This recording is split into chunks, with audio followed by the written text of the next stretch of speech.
Thanks, listeners, for joining us. We are featuring today's guest, the National Cowboy Poetry Gathering Manager, Callie Greenhaw, to bring us up to speed on the 41st National Cowboy Poetry Gathering. Welcome, Callie. It's always great to visit with you, and you're in the middle of the thick of it. Planning starts pretty much in February, and I'd have to say, right? Yeah, hi, Lori. Thanks for having me. And yes, we have about a week of wrap up after the gathering ends, and we dive right back into the next one. So it's an all-year project, and it's looming. It's gathering time. That's right. And if people are wondering, wow, it's in January, you guys are talking about it now. Well, yes, we have to, because it is so beloved. It is so popular. It's so impactful to our community that in order for all the locals to get involved fully, we want to give you some pro tips, right? About getting signed up for some of these workshops. Yeah, it's never too early to plan, because some of them sell out. I think the fastest is in a couple hours. Wow. As soon as ticket sales open up for members back in, September. So sounds like a Taylor Swift concert. Yeah. Uh-huh. So let's get into the nitty gritty of the dates, the theme, some of those exciting new things that are helping to launch the event this year or in 2026. Oh yeah, I get the feeling. I'm always perpetually a year ahead because of the gathering. So January 26th through the 31st of 2026 is the week of the gathering. Of course, the main days are January 29th through the 31st, that Thursday through Saturday. Early week is more workshops and some youth events for the local school children. So, and the theme this year is a cowtown state of mind, and, kind of nodding back to Elko's, history as a cowtown, but also trying to promote the local agriculture, the producers, the businesses that support them, and just the town itself. It's this, every year people come to Elko and just talk about how much they love the community, and just trying to find a way to promote Elko even more and give back, and really bring some of our local ranchers and artisans into the spotlight. Wow, that's a great theme, Callie, because, even getting here, whether you're flying and looking out or you're driving, certainly, you're crossing millions of acres of wide open spaces, and it's not, you can't find much more inspiration than that. That's where the ranching is happening, but then at the same time, you're escaping kind of the clutter of the city, if you will. And we should probably mention, for people who don't know, what is this National Cowboy Poetry Gathering? I know you get asked that a lot, Callie. So how do you best describe it? Well, it is this week-long celebration of, ranching culture and not even necessarily ranching. It's people that make their lives on the land. So whether or not they're just training horses, they're doing some farming, it's this lifestyle that people have romanticized, but it's inviting them to come out and experience it and learn a little bit more firsthand what it takes. But also it's a place for all our performers have ranching roots and or actively ranching, very land-based occupations. So it's a chance for them to come and teach people about it, but make connections within their own community, maybe talk about some of the issues they're facing, and just educate, but also build community and a support network, essentially. And just, this oral tradition that is cowboy poetry, and, some of the old Western music that tells about life on the land. It's like a way to bring it to the stage, to keep it, perpetuate it and keep it active. And you got to get it all down, right? That's yes. You got to get it down, and there may be a way to do that through film, and we're going to talk about that because there's an exciting a film that was produced locally that's going to be screened, Callie. But painting, poetry, the written and the spoken word, the music is amazing, and then it's reflected in the craftsmanship too, both contemporary and traditional works. This is the gathering, and Callie, you know very well, you come to the gathering naturally and with this sense of enthusiasm because you're a native Elkoan. Yes, I grew up in Elko. and went to the gathering pretty much my entire life. I missed some years in college. I was actually trying to calculate it the other day, and I think I've somewhere around 20 and some change years as an attendee. But yeah, it's very much art, like the Western, gear making, the art, the poetry, the music. It's something that it's very much something I love and want to see continue. And just, interacting with all the artists, they're so lovely, and it's so, it's just great to get to know them and, promote their craft essentially. And it's an honor to, be a part of that. Callie, thank you. Again, reflecting on, whether you're new to the community, whether you're just visiting, the gathering is about this, and I love these are your words, the warmth and the possibility in bringing people together. Yeah. Yes. Yeah, it's people come and they find their friends, they find the connections that stay with them for a long time. And, part of our programming, especially in the exhibit this year, is going to be, showcasing some of those lifelong connections and collaborations that came about through their art, participation in the gathering, or just, people that have found their people and expanded their art because of it. And, I always hear of people coming to the gathering, whether they're artists or attendees, that meet people and they just form their little group, and that's who they travel around with, and it's great. So something for everyone, regardless if you're in the seats or you're up on the stage. Yeah, definitely. It's a chance to collaborate, then to be inspired, to kind of top off your tank, if you will. Again, the food's amazing. There's just so many aspects. And in addition to coming away with memories and experiences, because we're really going to hit that with these workshops that we're going to talk about, Callie, but there's, to go along with the theme, every year folks look forward to the posters and the scarves, if you wouldn't mind telling us about that this year. Yeah, so our poster is done by Clara Smith, who is this wonderful young woman who's this Western artist with just amazing skill. And she's from Oregon. And, if you've been coming to Elko for a while, you've probably run across her aunt, Joelle Smith, who is also a very good Western artist. And Clara has had a booth in the Maverick Gear Show for a while now. And so we were so happy to collaborate with her on that painting. I think it turned out amazing. And it's called Heading Out, and we just kind of wanted to capture what it's like to head out with your friends, your coworkers, whoever you're buckarooing with in the morning.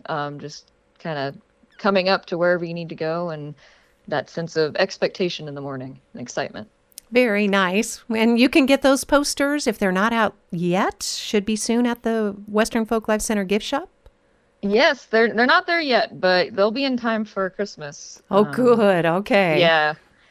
We have to get stocked up for Christmas. But yeah, we've had a lot of positive feedback on that poster. So good. Okay. So that'll be, of course, promoting the January 2026 41st National Cowboy Poetry Gathering. And then again, I don't know if the tradition has been with us the whole 41 years, but the scarves, people, because these are buckaroo scarves. These are practical. They keep you warm. They're for both men and women, and there's usually beautiful artwork that accompanies the scarves. Yes, and this year we had local, Hawaii buckaroo and this also amazing artist, James Shoshone, drew the art for the scarf. So the center image is a native buckaroo, and it's one of James' original drawings, but then he drew the paisley design for us as well, and it came together I think it's a beautiful scarf, and we announced it last week, so you can check it out on our social media platforms, either on Facebook or Instagram, if you're curious what the design looks like. But it's probably my favorite scarf I've seen, and we're hoping to have that in time for Christmas as well. But we've already gotten calls and messages about it, so make sure you stop on by when they get in, because they'll probably fly off the shelves. Yeah, that is really good advice. A lot of what we're talking about today with Callie Greenhaw, the National Cowboy Poetry Gathering Manager, we're talking about it early for this January event because it is so popular and because we want locals to be involved, to feel involved, and know that this wouldn't be possible without the locals, Callie, and we've talked about that before. And I love this opportunity that Elko Area Chamber CEO Billy Crapo talked about just this week too, about the first ever sponsorship opportunity through the chamber. Yeah, so we were really fortunate to partner with the chamber, and it's a $500 level sponsorship for local businesses. And the whole goal is to get the community involved in the gathering, but also, market these businesses around town, because again, the gathering, one of our goals is, to highlight Elko and the wonderful businesses and people we have here. So, our first community sponsor actually from that partnership is Cook's Steakhouse, which we want to thank them for jumping in line first, and that gets your name attached to our open mic program, and there's a couple other things you can choose from too, but yeah, it's we love our community, and help each other out essentially. Yeah, this is such a cool opportunity, and we know that sponsorships in the past they go to support this huge event. This is a national, if not international, because I mean, truthfully, we've attracted performances and visitors from around the world, Callie. So, getting in on the ground floor like this is a wonderful opportunity. And Billy explained there'll probably be a little map, at least a brochure, again, highlighting these sponsoring businesses, whether it's digital or in print form, but it's going to, again, capture the audience that's here for the gathering to say, oh my gosh, I didn't realize this restaurant, this bar, this shop, this event, exhibit, whatever someone might be planning to do locally can also be lifted up alongside the gathering. Yeah, and that's really our whole goal. I mean, this event isn't possible without, donations and volunteers and, sponsorships, but, it really is about, promoting the community. And, if the business wants to sponsor at that level, they get, 2 deluxe passes to the gathering.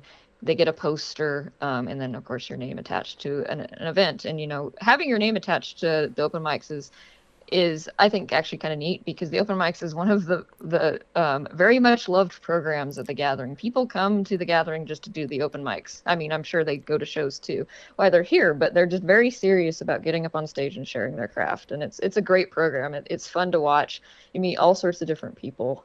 So it's a good program to be associated with. I think it's all about that community support and growing your network essentially, because that's what the open mics are about, is sharing and learning and making some friendships. Callie Greenhaw is our guest today. She is the National Cowboy Poetry Gathering Manager. She is a native Elkoan. She appreciates tradition and values. Callie is evidenced by, the work that you do continuously. You're reflecting on bringing people together with this exciting national event right here in Elko. And now let's highlight some of those workshops we've been hinting about, because yes, they are so popular. Yeah, our workshops are always, I mean, the whole thing is fun to put together, but the workshop is when you really get to learn the craftsmen and the artists and all these amazingly talented people, at least when I'm putting it together, but just imagine being in a workshop with them and learning from, masters of their craft. So our workshops this year, we always have gear, we have cooking, we have art, and the ones that, even dance workshops too. Don't want to forget about the dance workshops. But the ones that I kind of really want to draw people's attention to is we have a leather floral carving and design with locals Pedro and Tony Pedrini. And, Pedro and Tony are like these master saddle makers. Pedro came from France and earlier on in his life, and just kind of kept coming over and learning this craft. And it was something that, wasn't necessarily available to him in Europe, but he just fell in love with it and came over here. And it's so cool that they're offering a workshop through the gathering, because, I mean, if you want to learn how, some of these very neat leatherworking skills, like who better to have Pedro and Tony teach you? I mean, that one, if I was an attendee, I would love to sit in on, to be honest. Oh, and so generous. I know they're looking forward to this. This is the first time that father and son are going to get to teach together. So, Yes. yeah.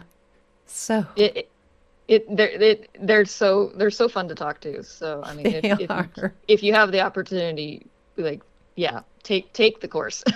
Yeah, take the course and then, think about all these other possibilities. Some of the courses are concurrent, so you may have to sidle up to an artist and find out, about future offerings. But from the leather working to beadwork, you can learn to do that from, traditional beadwork artists and artisans, workshops on silver jewelry making. I mean, and Western style drawing.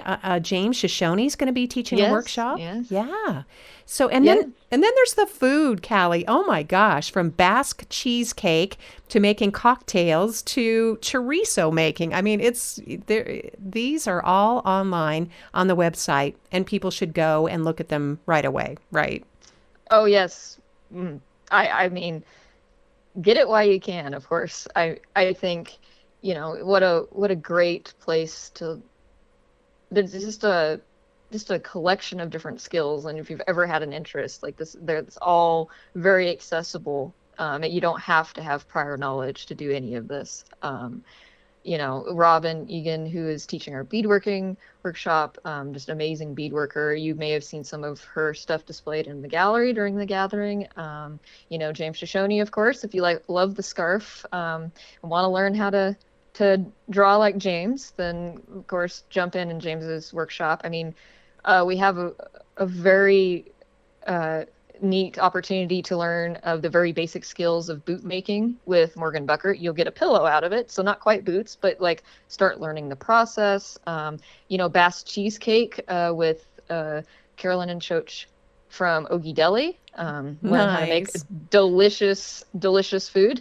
There's something for everyone at the gathering. And all of these workshops again are open. It's just first come, first served. The tickets make amazing gifts. If you think about someone at this time in their life, they really enjoy experiences. They want to get together as friends. This is just a really timeless gift and opportunity to make some very special memories. And these workshops are there can be spontaneous things. People burst out in song and they recite poems, and there's just a lot of camaraderie and fun over the years that I've been covering and going to the gathering. Callie, it's so fun to drop in on workshops and just see people enjoying each other's company. And some of them have never met before, as you suggested earlier, and then they come away with lifelong friendships, which is super Oh, cool. yeah. Yeah, we have people that, will go to all the different gear workshops because they've met in one and decide, oh, we're going to try this the next year. We have, the rawhide braiding workshop is one that people come back continuously to. It's like they have their own little cohort. Yeah. But another thing about these workshops is you're learning the skills, but you'll learn the stories that the instructors have, like, personal stories about their craft or just different anecdotes about whatever, maybe stuff that has happened to them. So it's like you're learning the skills, you're meeting people, but you're also like hearing why this particular craft you're learning is important, Oh. and like in real life, and just it's really fun. That's all I can say. Yeah, no, you're saying it perfectly, Callie, because it is about, again, the feelings that are generated and the closeness and the warmth. I just love those words that you use, the warmth and the possibility of the National Cowboy Poetry Gathering. It's really, truly an adventure. So everything we've been talking about, I want to drop the website, nationalcowboypoetrygathering.org. Ticketed shows, workshops, all the information, because we haven't even really talked about shows yet. We're going to be doing that more because I think we're going to have these conversations at least monthly, leading into and as we get closer more, because there's so much to choose from. We just want to make sure locals have the opportunity. Don't miss out on these workshops. People travel from all over the world to come to Elko, and it's happening right here in our backyard. Yeah, it's quite the sight. If you've never really been downtown during the gathering, can definitely tell it's in town because people are out in full force with cowboy hats and Yeah. everything else. It's even if you don't necessarily attend the gathering, just take a walk through the convention center during the gathering and just kind of take in the sights. It's, Enjoy. Yes, yep. definitely. It is a sight to see and a feeling to experience. And then, Callie, part of what's happening too, again, after 40 years, you got some, there's some work ahead to preserve and continue, and then also to create stewardship and ownership of this event. And that's why there's contemporary media. There's a film that was done locally that's going to be screened. This is exciting, if you wouldn't mind telling us about that. I know Travel Nevada was here earlier this month, and they're focusing on the national gathering as well. Yeah, so Natalie Aramindia and her husband have been coming to the gathering for a couple years now. They're friends of Jordan Wright, who has done our dinner show and some cooking workshops for us.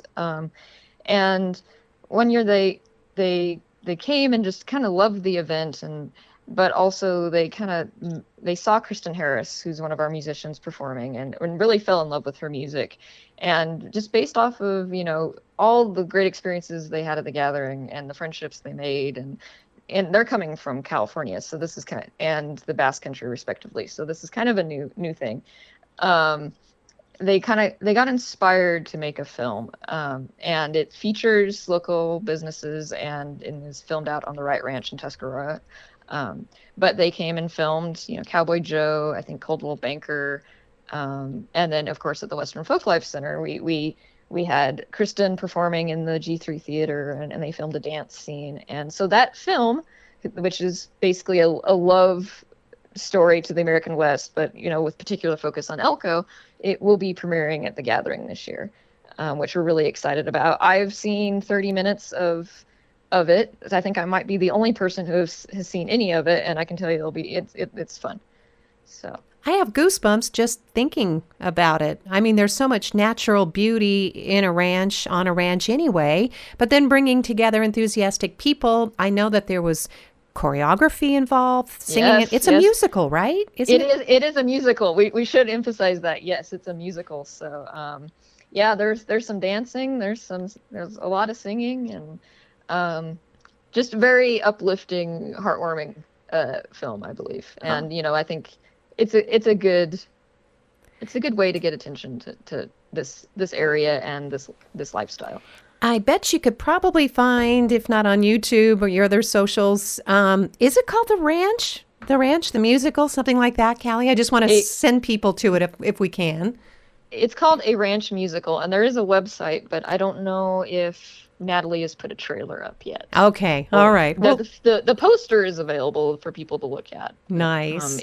We'll of course post more about it when it gets closer, so local people can come and enjoy it. There'll be a talk with Natalie and Kristen and some of the people involved in the project too. Yeah, so that people can go to. And that's part of it too. This is just a very early conversation with Callie Greenhaw about the National Cowboy Poetry Gathering. It's not till January, but believe me, now's the time to make the plans because this is an event that people come to because it's authentic, Callie. I mean, yes, there are aspects of it which, help to pay the bills. For example, the merchandise is great, but it's true. It's created in art. It's an expression. It's something that you can take with you and pass down in your family. Some people collect the things, not just the experiences from the gathering.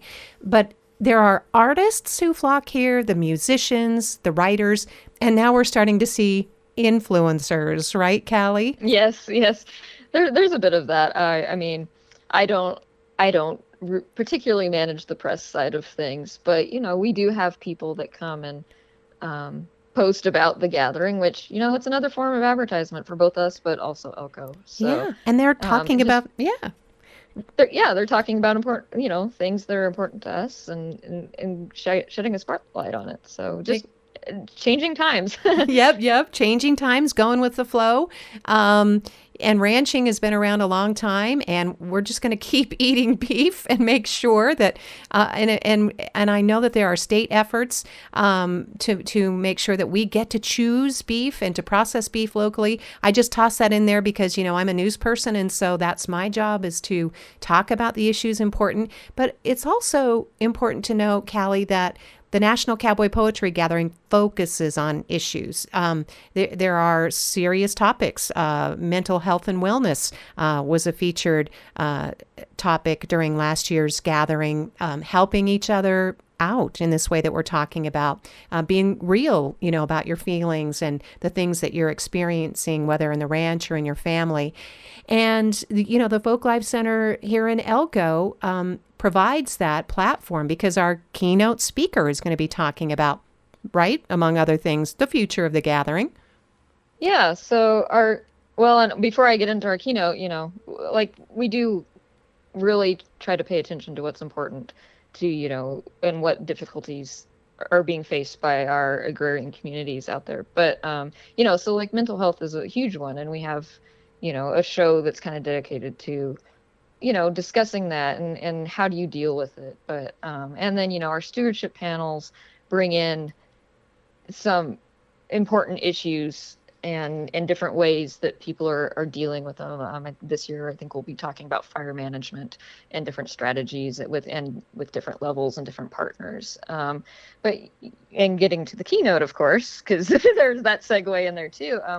We're pretty excited to have William Matthews be our keynote speaker this year, and William, and Willie as he's affectionately called, has been coming to this region for many, many years and documenting different cowboys and different traditions in the Great Basin through his art, and primarily like watercolor. And he's been featured on our poster for a couple of years. I don't know how many off the top of my head, but he's just one of those very iconic Western artists, and he'll be coming and talking about what his work has been in the Great Basin for 40 years, and the changes that have occurred, and he's been documenting.